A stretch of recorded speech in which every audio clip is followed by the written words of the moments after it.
Class में हम discuss कर रहे थे भगवान जगदीश।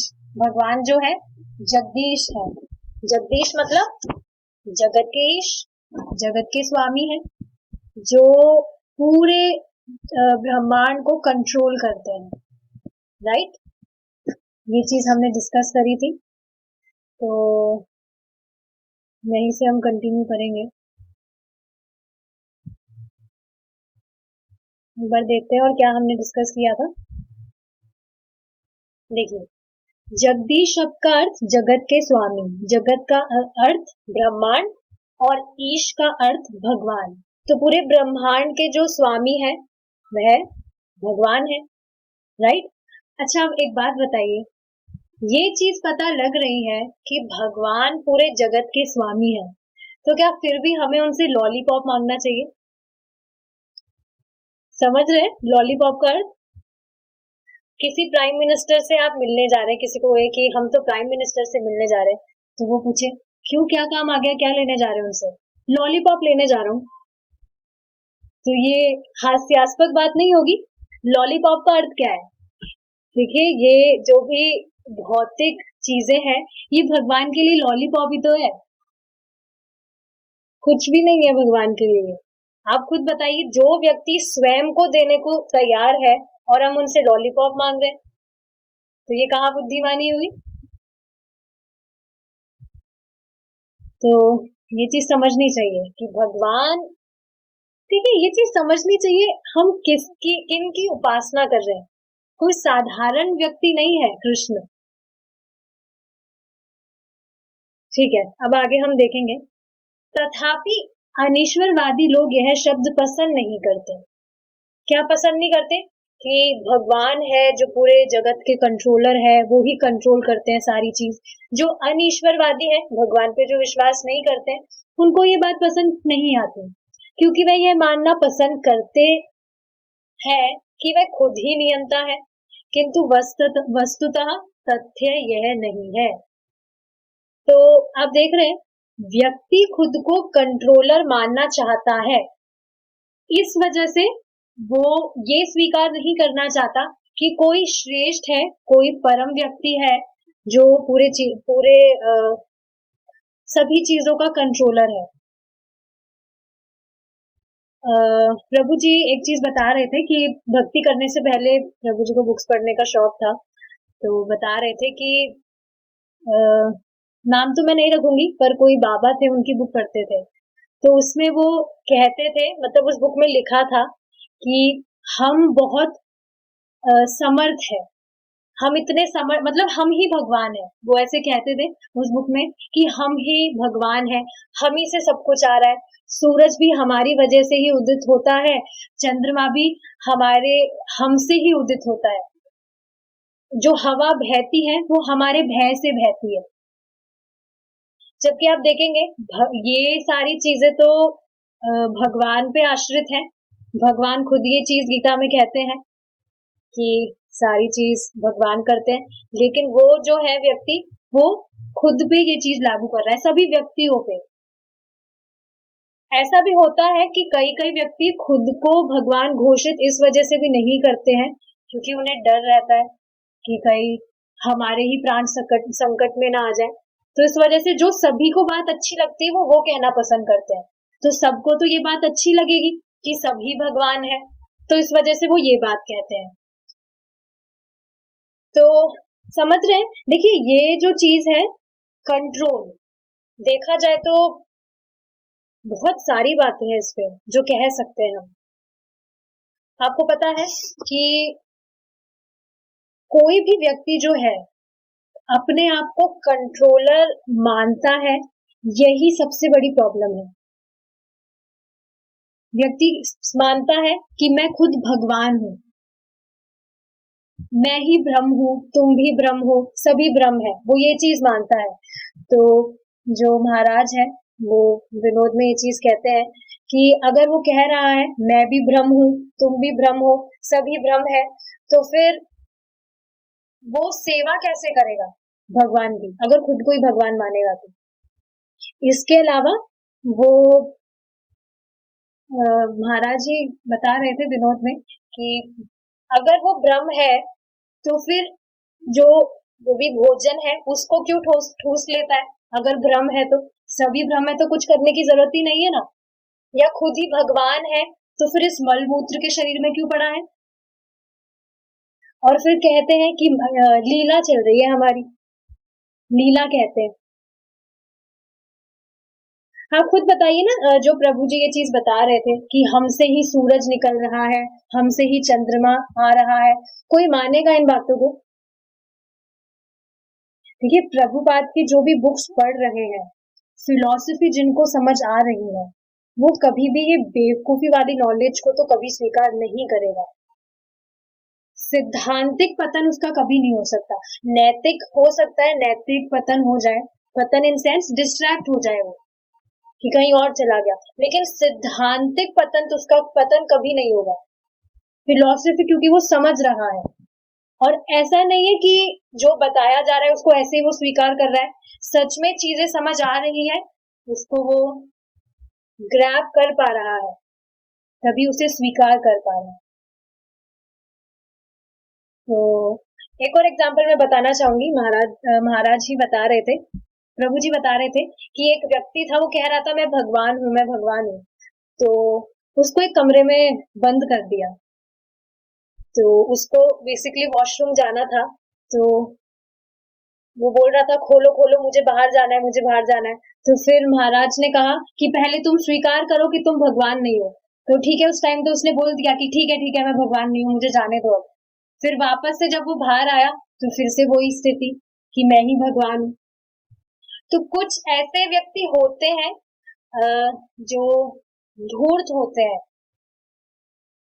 उनको कितना ही समझाओ समझेंगे ही नहीं। एक और एग्जांपल बता रहे थे कि दो व्यक्तियों के बीच में लड़ाई हो रही थी कि तलवार श्रेष्ठ है या कैंची श्रेष्ठ है। तलवार वाला व्यक्ति कह रहा था कि तलवार श्रेष्ठ है, तलवार श्रेष्ठ है, और जो कैंची वाला व्यक्ति है वो खुद की बात रख रहा था।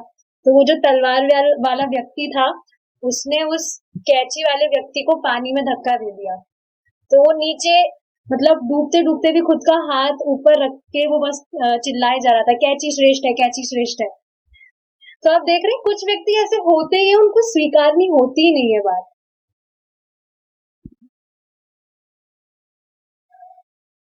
तो ये चीज है, आगे देखेंगे हम क्या है। इस भौतिक जगत में सभी जीव भौतिक प्रकृति के तीन गुणों, सतोगुण, रजोगुण और तमोगुण के अधीन है, किंतु भगवान इन तीनों गुणों से ऊपर है।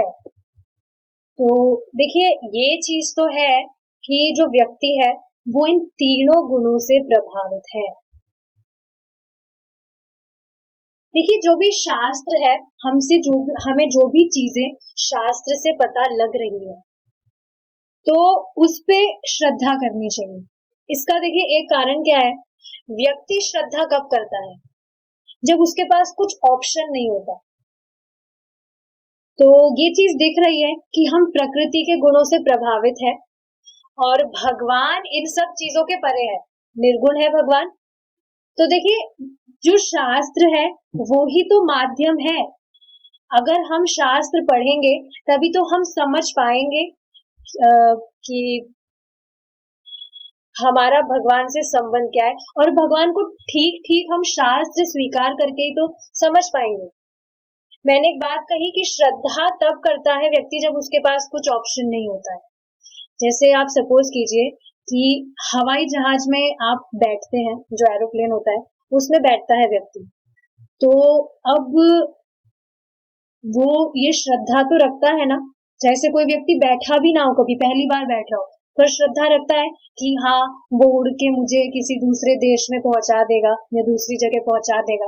अब कोई व्यक्ति बैठे ही ना, बस सोचता रहे कि अरे नहीं, अगर मैं एरोप्लेन में बैठूंगा तो कहीं वो नीचे गिर के क्रैश हो जाए, या पता नहीं उड़ के कहाँ पर ही उड़ा दे हमें, पता नहीं है कहाँ पर उड़ा दे, कहाँ ले जाए हमें। ऐसे अगर वो सोचेगा तो फिर कभी वो अपनी यात्रा पूरी कर पाएगा? तो इस एग्जांपल से समझिए कि जो एरोप्लेन है, सपोज कीजिए ये शास्त्र है, इस पे श्रद्धा रख के आप जब बैठेंगे एक माध्यम है ये, हमारी जो स्टेशन है हमें वहां तक पहुंचाने का, राइट। तो भगवान को सही सही व्यक्ति जान सके, उसके लिए उसे शास्त्र फॉलो करना जरूरी है, श्रद्धा करना जरूरी है।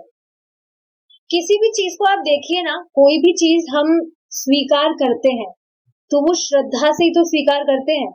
हमारा डेट ऑफ बर्थ भी हमें नहीं पता था, हमें बताया गया, हमने स्वीकार किया श्रद्धा से, कुछ रियलाइजेशन तो हमें नहीं आया था।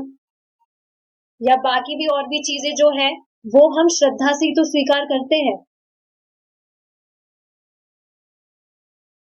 समझ पा रहे? तो आप देखिए, जो कोई भी एक और चीज से इसे समझते हैं, जैसे जो शास्त्र है, हमने देखा है कि जो भी ग्रेट डिवोटीज हैं, they have also accepted shastras. शास्त्र के माध्यम से ही तो वो भगवान तक पहुंच पाए हैं, भगवान को समझ पाए हैं। अपने आप ही बैठ के कुछ भी योगा वगैरह या ध्यान लगा के तो किसी को भगवान की प्राप्ति नहीं हुई है। शास्त्र स्वीकार करके ही वो समझ पाया, क्योंकि एकमात्र यही साधन है भगवान को समझने का। आप देखिए ना, कोई भी व्यक्ति जैसे कुछ भी बनना चाहता है, डॉक्टर बनना चाहता है, इंजीनियर बनना चाहता है, तो वो जो कॉलेजेस में, यूनिवर्सिटीज में जो टेक्स्ट बुक्स है, उनको पढ़कर ही तो वो समझ पाता है, उससे तो उसमें स्किल्स आते हैं कि हाँ, ऐसे मैं डॉक्टरी करूंगा तो मैं डॉक्टर वाली पढ़ाई करूंगा तो मैं डॉक्टर बन जाऊंगा। तो वैसे ही भगवान को समझने के लिए भी शास्त्रों का अध्ययन करना बहुत जरूरी है। ठीक है, तो इसको एक और चीज से क्या समझेंगे कि जैसे कोई एरोप्लेन है, अब व्यक्ति को पता नहीं है कि मतलब वो पायलट नहीं है, उसको कोई ट्रेनिंग नहीं मिली कि कैसे एरोप्लेन चलेगा या नहीं चलेगा। वो बस जाता है और कहता है कि मैं एरोप्लेन चलाऊंगा और मैं पहुंचा दूंगा। उससे पूछा जाए कि आपने कोई ट्रेनिंग वगैरह ली है, चलाना आता है? नहीं, मैं तो बस हाथ लगाऊंगा और फिर अपने आप ही चल लेगा, उसमें क्या दिक्कत है। तो ऐसे नहीं होता है। समझना चाहिए कि काफी जो ग्रेट डिवोटीज है, they have already accepted shastras as it is. पहले से ही उन्होंने ये साधन पकड़ा था और साधन पकड़ के ही वो पार हुए हैं। तो हम भी हो जाएंगे, इसमें डाउट वाली क्या बात है। बार बार में मैं यही चीज बोलूंगी कि कभी भी माया प्रीचिंग करने का ट्राई करे, पता नहीं तुम ये नॉलेज ले रहे हो ठीक भी है या नहीं, हमेशा पीछे मुड़कर देखिए। इससे एक और बात याद आती है, एक बार प्रभुपाद जी को एक व्यक्ति ने पूछा था कि आप ये इतनी तपस्या कर रहे हैं और सुबह उठते हैं, इतना माला करते हैं, वॉटेवर जो भी आप तपस्या करते हैं, और अंत समय में जब मरने का टाइम आए तब आपको पता चले कि भगवान है ही नहीं, तो फिर आप क्या करेंगे?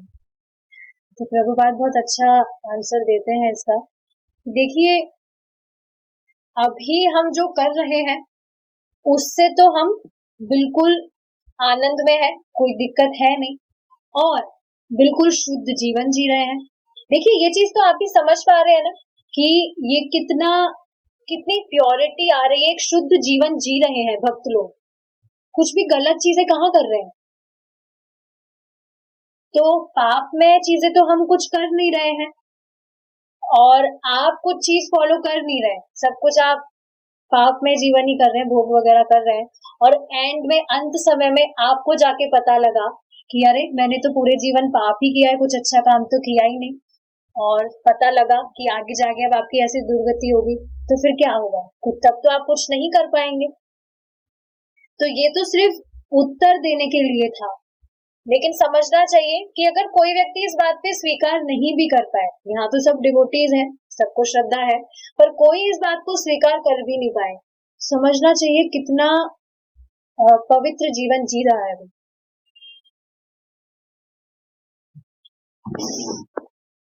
ठीक है, तो देखिए, गुणों की बात हो रही थी कि जो व्यक्ति है वो गुणों से प्रभावित होता है।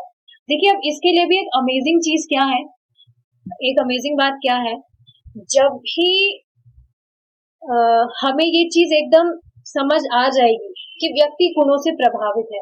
तो अगर सामने वाला व्यक्ति हमें कुछ भी उटपटांग बात बोलता है, तो क्या हमें फर्क पड़ना चाहिए? दिखना चाहिए कि वो व्यक्ति गुणों से प्रभावित होने के कारण वैसा जो भी कह रहा है उस वजह से कह रहा है, वो खुद हेल्पलेस है। इसको और डिटेल में देखिए, आगे बताएंगे। ये श्लोक है, देखेंगे। त्रिभिर्गुणमयैर्भावैर् अभि सर्वमिदं जगत् मोहितं नाभिजानाति मामेभ्यः परमव्ययम्। त्रिभिर्गुणमयैर्भावैर् अभि सर्वमिदं जगत् मोहितं नाभिजानाति मामेभ्यः परमव्ययम्। प्रकृति के तीनों गुणों सत्व, रज और तम द्वारा विमोहित यह सारा जगत इन गुणों से परे मुझ अविनाशी को नहीं जानता। भगवत गीता का 7th अध्याय का 13वां श्लोक है ये। ब्रह्म संहिता में भी हमें परम ईश्वर जगदीश की जानकारी दी है। उक्त रचना में ब्रह्मा जी कहते हैं, ईश्वरः परमः कृष्ण। क्या अर्थ है इस लाइन का? कि कृष्ण परम ईश्वर है। देखिए, जब ये बात कही जा रही है कि कोई भी जो व्यक्ति है वो तीनों गुणों से विमोहित है, तो विमोहित का मतलब समझ आ रहा है कि वो खुद हेल्पलेस है इस चीज के लिए, मजबूर है, खुद भी वो कुछ कर नहीं सकता इस चीज के लिए। तभी तो आप देखिए ना, किसी भी व्यक्ति को आप कोई भी चीज बताते हैं भक्ति से रिलेटेड, क्यों नहीं एक्सेप्ट कर पाता है वो? सबकी चेतना अलग है और इसका कारण यही है कि वो गुणों से प्रभावित है। देखिए, जो यहाँ पर एक चीज बताई जा रही है, क्या बताई जा रही है कि जो भगवान है वो सभी चीजों के कंट्रोलर है। तो देखिए, जब ये चीज बताई जा रही है तो बुद्धिमानी इसी में ही है कि व्यक्ति स्वीकार कर ले कि इस जगत का कोई नियंता है। क्यों? क्योंकि आप देख रहे हैं चीजें हमसे तो कंट्रोल हो ही नहीं पा रही है। आप देखेंगे इस ब्रह्मांड की इस तरह से रचना की गई है इसी वजह से कि हम जो भी एग्जैक्टली चाहते हैं वैसा कभी भी होता नहीं है। आप देखेंगे डेली कुछ ना कुछ परेशानी आती ही है। जो आपको पसंद नहीं है वो काम डेली कुछ ना कुछ होता ही है। प्रत्यक्ष है, बिल्कुल परफेक्ट डे तो कभी नहीं जाता कि आज कोई परेशानी नहीं आई है। डेली कुछ ना कुछ चीज आती है और सारी चीजें हमारे अकॉर्डिंग ही चले ऐसा होता भी नहीं है। जैसे एक कहानी याद आ रही है, प्रभु जी ने बताई थी कि एक राजा है, वो पैदल चल रहे थे तो उनके पैर में कांटा लग गया था। तो उन्होंने कहा कि इस मतलब पूरा जो भी मेरा किंगडम है, जो भी राज्य है, उसमें एक भी कांटा नहीं होना चाहिए जो मुझे पीड़ा दे। तो फिर कोई समझदार व्यक्ति थे, उन्होंने उन्हें कहा कि इससे अच्छा आप कोई जूता पहन लीजिए, क्योंकि ये चीज तो संभव होगी नहीं कि पूरी जगह से कांटे हटाए जाए, ये चीज तो संभव होगी नहीं। तो समझ रहे हैं, सारी चीजें हमारी मतलब हम कंट्रोल कर सके, हमारी हम सारी परिस्थितियों को हमारे हिसाब से चलाएं, ऐसा पॉसिबल नहीं है। हर परिस्थिति को हम चेंज नहीं कर सकते हैं। इससे एक बात और क्या समझ आ रही है कि ये तो हमें पता है कि we are not the controller, तो हमें कंट्रोल करने का प्रयास करना भी नहीं चाहिए।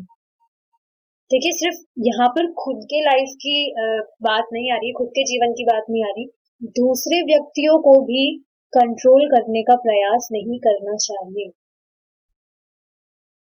और जब दूसरों की बात आ रही है तो इसी से एक और एग्जांपल मैं बताती हूँ। प्रभु जी बता रहे थे कि डिवोटी हस्बैंड वाइफ थे, उनके बीच में ही कुछ बात हुई।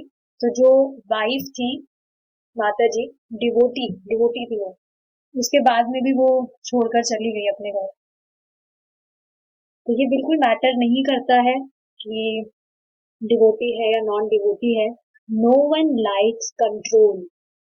किसी को भी कंट्रोल में रहना पसंद नहीं है। फिर भी तो आप देखेंगे ना, बचपन में भी, बचपन से ही जो माता पिता है वो बच्चे को हमेशा कंट्रोल में रखना चाहते हैं कि हमारी तरह से, हम जैसा कह रहे हैं तुम बिल्कुल वैसा ही करो। और इसी वजह से आप देखेंगे आगे जाकर जो बच्चे हैं वो फिर अपने माता पिता को पसंद भी नहीं करते। इसका कारण क्या है? किसी भी व्यक्ति को पसंद नहीं है कि उसे कंट्रोल किया जाए। तो अब आप देखिए, ये इस चीज को देखने का सामर्थ्य होना चाहिए कि व्यक्ति कंट्रोल्ड है, ऑलरेडी कंट्रोल्ड है।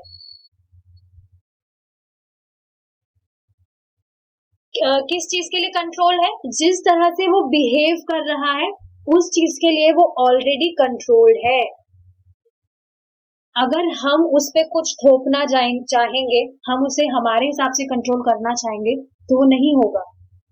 यहाँ पर भी देखिए एक बात समझाना चाहूंगी, अगर कोई व्यक्ति भक्ति के लिए एक्सेप्ट नहीं कर पा रहा है तो उस पे आप इस चीज को थोप कर जबरदस्ती उससे नहीं मनवा सकते। जब उसका टाइम आएगा वो एक्सेप्ट कर लेगा। विवेक आप देते रहिए, टीचिंग करते रहिए, but never force anyone. Don't try to control anyone because no one likes to control. कहाँ रहना चाहता है? सब अपने हिसाब से तो रहना चाहते हैं। आप देखेंगे कहीं पर व्यक्ति जॉब भी करता है तो बॉस सैलरी देता है, इस वजह से उसकी सुन लेता है, लेकिन उसको भी तो पसंद नहीं है कि वो कंट्रोल में रहे।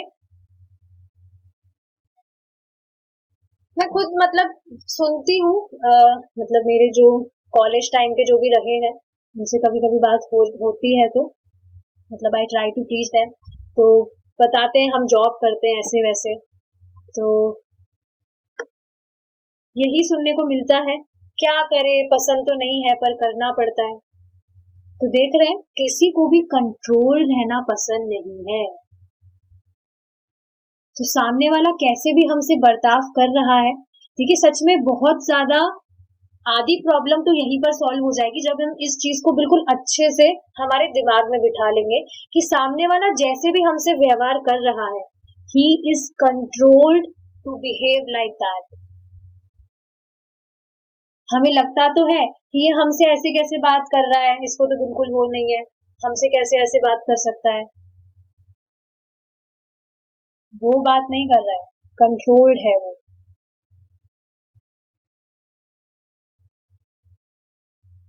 तो ये बात समझनी चाहिए। जैसे कुछ भी एग्जाम्पल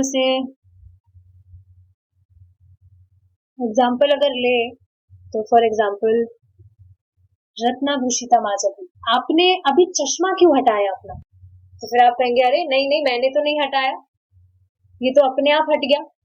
अब आप सोचेंगे मैंने तो हटाया नहीं, तो ये अपने आप हुआ है मतलब बाय चांस हो गया। तो यहीं पर गड़बड़ होती है, बाय चांस कुछ भी नहीं होता है। बाय चांस कुछ भी नहीं होता है। जैसे मैंने आपसे पूछा चश्मा क्यों हटाया आपने, किसने कहा आपको? तो फिर आपने कहा नहीं मैंने तो नहीं हटाया, अपने आप हट गया, पता नहीं कौन कर रहा है। तो मतलब ये मैंने एग्जांपल दिया है, कुछ मुझे याद नहीं आ रहा, तो व्यक्ति समझेगा कि अच्छा तो ये बाय चांस हो रहा है सब कुछ, मैं तो कुछ कर नहीं रहा हूँ, तो बाय चांस सब कुछ हो रहा है। तो जैसे कोई साइंटिस्ट है, अगर वो कोई ऐसी रिसर्च करते हैं और वो बाद में निष्कर्ष पे आते हैं ये सब तो बाय चांस हो रहा है, कोई कुछ तो कर नहीं रहा है, दिख तो रहा नहीं है, बस अपने आप चीजें हो रही है। जैसे प्रकृति का एग्जाम्पल ले लीजिए, अपने आप झरने बह रहे हैं, अपने आप सूरज उग रहा है, अपने आप रोशनी मिल रही है, या वॉटेवर, अपने आप बादल जा रहे हैं, तो अपने आप हो रहा है, ये तो बाय चांस हो रहा है। और आप देखेंगे ऐसे जो साइंटिस्ट बोलते हैं, तो जो भी गवर्नमेंट है वो क्या बोलती है, अरे वाह ये तो बहुत बुद्धिमानी व्यक्ति है, इनको तो जरूर नोबेल प्राइज मिलना चाहिए, नोबेल पुरस्कार देना चाहिए। प्रभु जी विनोद में कहते हैं नोबल का मतलब हिंदी में देखिए तो नो बल, जिसकी बुद्धि में कोई बल नहीं है, कुछ भी बोलेगा बस।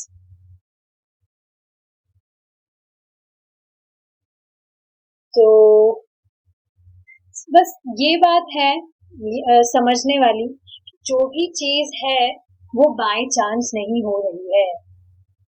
आप देखिए सारी चीजें ऑलरेडी कंट्रोल्ड है। क्यों? क्योंकि इस जगत का कोई कंट्रोलर है।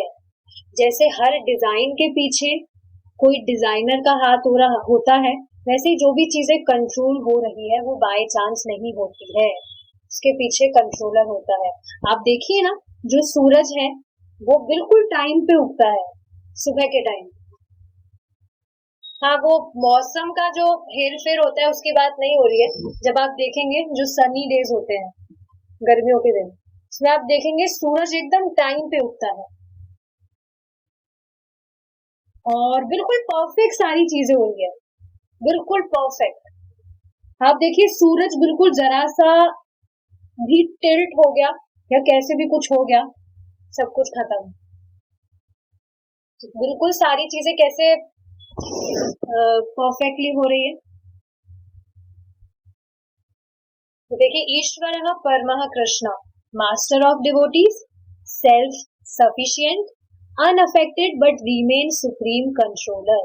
देख रहे हैं, सभी डिवोटीज के मास्टर हैं, सेल्फ सफिशिएंट है, कुछ भी नहीं, किसी से कुछ नहीं चाहिए, किसी भी चीज से प्रभावित नहीं होते हैं, सुप्रीम कंट्रोलर है। आप देखिए ना, भगवान कितनी क्षमता है, कुछ भी इतना ज्ञान दे देते हैं, अपने आप को काफी रूपों में विस्तार कर देते हैं, फिर भी कुछ भी उन्हें अफेक्ट नहीं करता है। जैसे हमेशा है वैसे ही रहते हैं, हमेशा सुप्रीम कंट्रोलर ही रहते हैं, सर्वोच्च नियंता है। कौन? भगवान श्री कृष्ण। ईश्वर शब्द का अर्थ है नियंता और परमः शब्द का अर्थ है सर्वोच्च। सर्वोच्च मतलब सबसे ऊपर, जिनके परे कुछ नहीं है। नियंता का अर्थ क्या है? कंट्रोलर। हम सभी किसी एक सीमा तक नियंता है, कुछ ना कुछ देखिए आप, बाउंडेशंस है, लिमिटेशंस है। हमारे हिसाब से तो सारी चीजें कहाँ होती है। इनफैक्ट जब पहले मैं भक्ति नहीं कर रही थी तो हमेशा क्या होता था, जो मैं सोचती थी उसका हमेशा ऑपोजिट ही होता था। तो कई बार तो दिमाग में आता था, अब मैं उल्टा सोचूंगी ताकि सही होएगा, लेकिन वो उल्टा ही होता था। देख रहे हैं, कुछ भी क्षमता नहीं है, एक सीमा तक हम है, लिमिटेशंस, वी आर बाउंडेड। यदि हमारे पास नियंत्रित करने के लिए कुछ नहीं होता तो कभी कभी हम कोई कुत्ता या बिल्ली रख लेते हैं जिससे हम कह सकते हैं। देखिए क्या चीज कही जा रही है, अगर कोई व्यक्ति किसी दूसरे व्यक्ति को कंट्रोल नहीं कर पा रहा है तो वो कोई पेट पाल लेता है, कोई कुत्ता या बिल्ली रख लेता है ताकि उसको वो नियंत्रित कर सके। फिर वो क्या कहता है, प्यारे कुत्ते यहाँ आओ। इस प्रकार हम सोच सकते हैं मैं नियंता हूँ।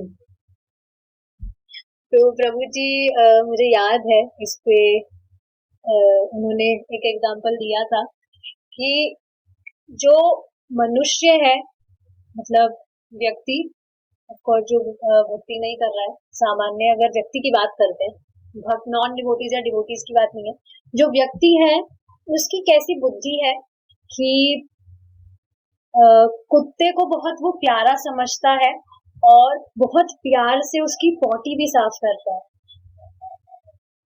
आप देखेंगे कोई व्यक्ति, उसी के अगर पिता बहुत बीमार है, मतलब बिल्कुल ऐसी अवस्था में है कि कुछ नहीं कर सकते, तो क्या अपने पिता का मल वो साफ करेगा? ज्यादा से ज्यादा कोई बाई रखवा देगा वो। लिटरली ये मैं प्रैक्टिकल एग्जांपल बता रही हूँ, हमारे घर में अभी कोई बीमार है, उनकी सेवा करने के लिए कोई, हमारे नहीं मतलब कोई दूर के रिश्तेदार है, उनकी सेवा करने के लिए कोई भी नहीं है। 70 के आसपास है वो, और कोई भी सेवा करने के लिए नहीं है, जबकि सब है घर में, तो बाई रख दी। तो यही एग्जांपल दे रहे थे कि इतनी मतलब बुद्धि भ्रष्ट होती जा रही है व्यक्ति की कि जो कुत्ता है उसको बहुत प्यारा समझेगा और प्यार से उसकी पॉटी भी साफ करेगा। मैं परम पूज्य राधा गोविंद महाराज का लेक्चर सुन रही थी, उसमें बता रहे थे कि आजकल लोग करते क्या है, कोई व्यक्ति अगर मर जाता है तो उसके साथ में भी फोटो लेते हैं। देखा है कभी आपने? कोई व्यक्ति मर गया है तो उसके साथ में भी सेल्फी लेते हैं और स्टेटस में डालते हैं। तो महाराज बता रहे थे कैसी बुद्धि हो गई है सच में लोगों की, कुछ भी कर रहे हैं, मरे हुए लोगों के साथ में भी फोटो लेते हैं। और ये सब चीजें आप देखिए सबको बहुत नॉर्मल लगती है। मैं सच बता रही हूँ, जैसे बहुत कुछ भी चीजें मैं देखती हूँ तो जब मैं मतलब दिखता है भगवान से तो इस चीज का संबंध नहीं है तो करना ही क्यों है। जैसे आप देखेंगे घर में कोई बड़े होते हैं, दादा दादी या नाना नानी, तो उनके क्या सपने होते हैं, हम हमारे पोती की शादी तो देख जाए, हमारे पोते की शादी तो देख जाए। अब आप खुद प्रैक्टिकल इस चीज को सोचिए कि उनके इस इच्छा का मतलब क्या सेंस क्या है कि मरने से पहले हम उनकी शादी तो देख जाए। मैं इसी चीज पर सोच रही थी और मुझे हंसी आ रही थी, कुछ भी तो सेंस नहीं है इस चीज का, पर फिर भी लोग इन्हीं चीजों में फंसे हैं। सच में कोई मतलब नहीं है इन चीजों का। तो हाँ, ये बात हो रही थी कि व्यक्ति जो है खुद को खुद चाहता है किसी को कंट्रोल करे तो कुछ पेट पाल लेगा, कुछ भी जानवर पाल लेगा और इस तरह से उसे कंट्रोल करने का प्रयास करेगा। लेकिन कभी कभी स्थिति उलट हो जाती है और हम पाते हैं कि कुत्ता ही स्वामी का नियंत्रण कर रहा है। इसका मतलब क्या है, आप देखेंगे ना कि कोई अगर पेट पाल भी रहा है तो कितनी सेवा करवाता है वो, उसको घुमाने लेकर जाओ, उसको टाइम पे खाना खिलाओ और उसकी पॉटी भी साफ करो। बिल्कुल कुछ भी तो नहीं है एकदम। आप देखेंगे जानवर तो बिल्कुल हेल्पलेस ही होता है, व्यक्ति तो फिर भी वृद्ध अवस्था में आने के बाद में हेल्पलेस होता है, कुछ नहीं कर पाते क्योंकि शरीर साथ नहीं देता।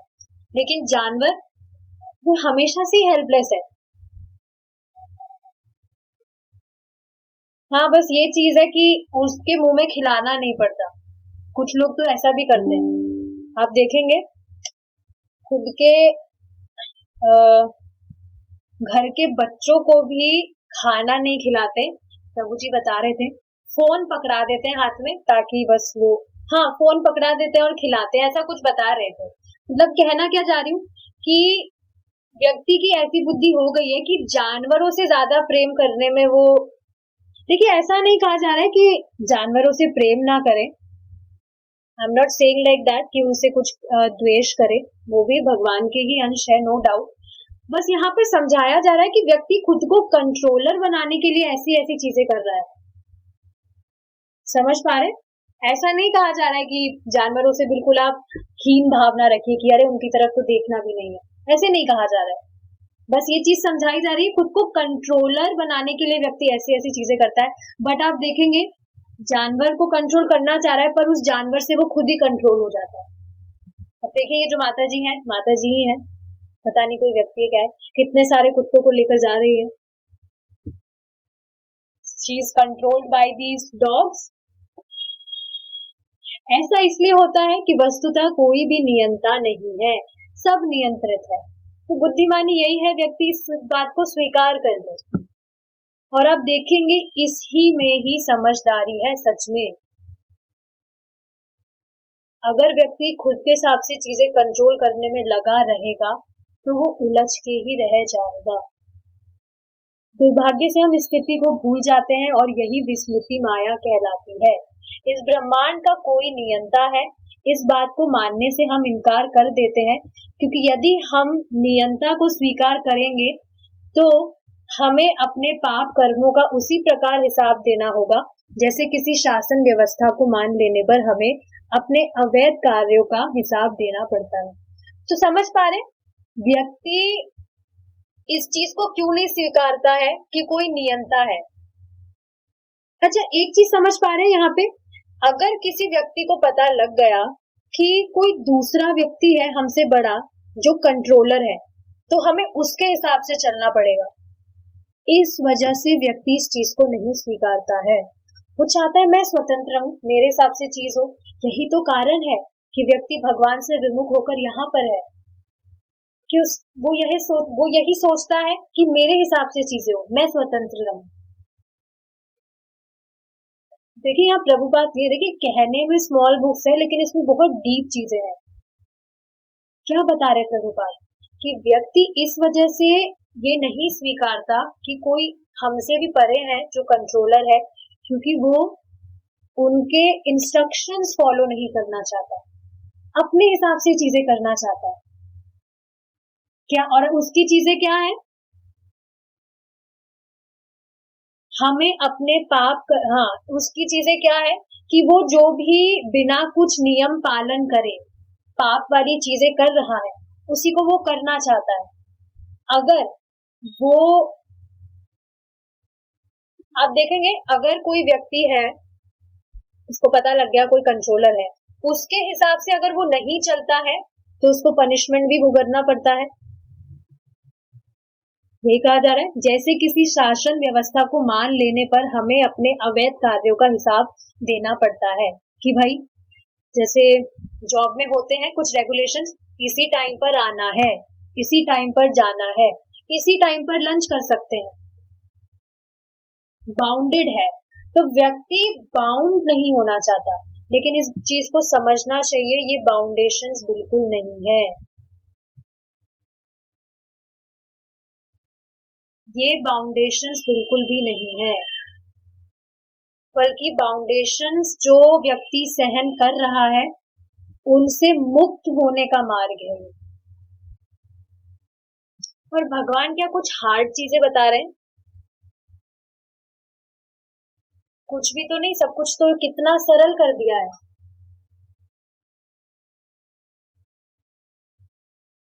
हमारी स्थिति यह है कि हम अपने पाप पूर्ण कर्मों को जारी रखना चाहते हैं, इस वजह से व्यक्ति स्वीकार नहीं करना चाहता, क्योंकि अपनी जो पाप पूर्ण कर्म है उसको वो जारी रखना चाहता है। इसलिए हम किसी नियंता के अस्तित्व को नहीं मानते। देखिए यहाँ पर एक बात कहकर मैं रुकूंगी कि जो भी व्यक्ति, देखिए ये दृष्टि रखनी होगी हमें, जो भी व्यक्ति भक्ति कर रहा है, तो जो भी भौतिकतावादी है, जो भक्ति नहीं कर रहा है, भौतिकतावादी जो है वो सुखी बिल्कुल भी नहीं है, बिल्कुल भी सुखी नहीं है। वो दुखों से घिरा हुआ है, और आप ये चीज उसके खुद के बिहेवियर में देख सकते हैं, उसकी हैबिट्स में देख सकते हैं, जो भी वो करता है हमेशा फ्रस्ट्रेटेड रहता है। आप देखेंगे व्यक्ति के चेहरे पर जो मुस्कुराहट है क्षणिक तो है, पर वो भी फेक है, उसको सिर्फ लगता है, देखिए माया के द्वारा ये सिर्फ छलावा ही तो है, जिसको वो समझ रहा है कि ये सुख है। असल में वो सुख कहाँ है? कुछ ही क्षण बाद वो ही दुख में परिवर्तित हो जाता है। तो सुख की ये तो परिभाषा नहीं होती है। आप देखेंगे भक्ति जब करते हैं तो काफी सारे भगवान रियलाइजेशंस देते हैं, और इतना बिल्कुल मन डांस करने लगता है, मैं मजाक नहीं कर रही, इतने अमेजिंग रियलाइजेशंस भगवान देते हैं, रेसिप्रोकेट करते हैं हमारे साथ है। तो ये दृष्टि रखनी चाहिए। देखिए कभी भी अगर किसी के भी दिमाग में ये चीज आ गई कि भौतिकतावादी जो है उनका जीवन सुखमय है क्योंकि वो भक्ति नहीं कर रहे, वहीं पर उसकी कहानी खत्म हो जाएगी, वो भक्ति से फिर भक्ति छोड़ के चला जाएगा। तो ये दृष्टि रखनी चाहिए, विवेक उत्पन्न करना चाहिए कि भौतिकतावादी सुखी नहीं है, हम भी पहले भौतिकतावादी ही थे, तो अपनी पहले की स्थिति को याद कर लीजिए, कितना सुखी थे हम।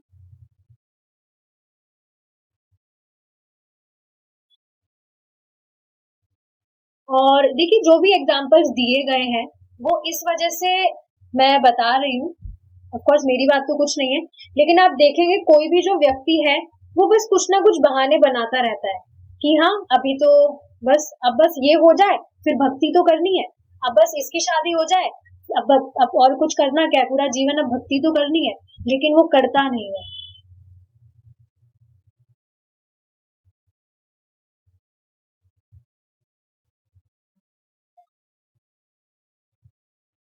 तो ठीक है, हम यहाँ रुकेंगे।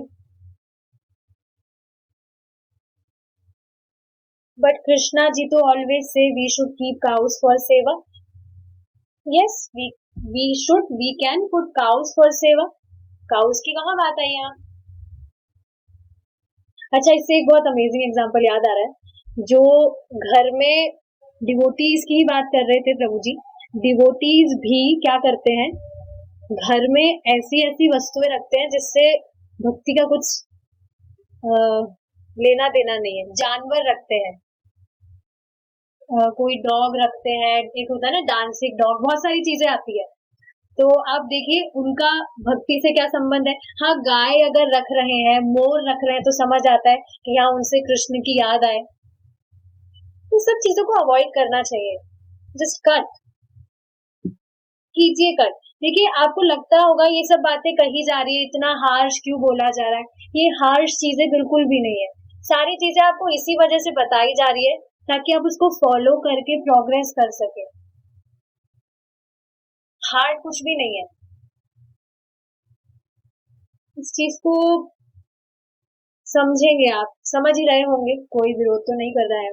ठीक है, so will stop here. Srila Prabhupada की जय। निताय गौर प्रमानंदे। हरि बोल।